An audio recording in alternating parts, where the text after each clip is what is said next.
Why are we in that state? Kasi nga, ang problema natin, lalo na fairly recently, is confidence.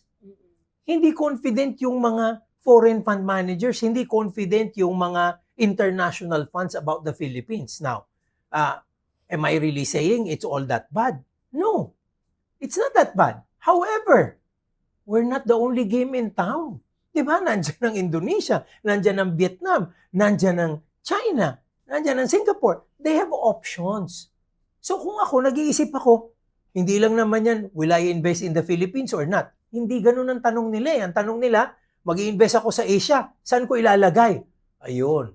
Di ba, magulo si Pilipinas. Bet ko dyan ilalagay. Itong tinutino nitong ibang mga countries na to. Wala silang flood control project, di ba? Tapos, hindi sila baba ng rate kasi we're actually bringing down rates to uplift the economy. Unfortunately, because of the lack of confidence, kahit binaba mo na yung rate, hindi naman umuutang ang mga kumpanya eh.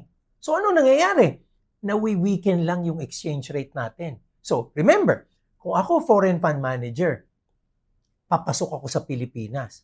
O bumili ako ng investment. Let's say, yung investment ko 10 pesos. Okay? Nung binili ko yung 10 peso stock, yung exchange rate, 58 lang. Diba? So, bumili ako ng peso at 58, binenta ko yung dollar ko para makapag-invest. O ngayon yung peso, 59 na. Kahit hindi gumalaw yung stock, binenta ko siya at 10. Pag binalik ko yung sa dollars, lugi na ako. So, kailangan isipin din niya ng foreign fund managers, how can I invest in countries na hindi ako masyadong exposed to what we call foreign exchange risk? Kasi, pwedeng yung kikitain mo sa isang merkado, mabubura nung weakness ng foreign exchange value nila eh. Tayo sa Asia ngayon, ang peso ang isa sa, kung hindi man weakest, isa sa pinaka-weakest. So, wala na silang confidence dahil merong ng mga flood control, merong rally-rally, tapos mahina pa yung exchange rate natin. So, that's again another problem.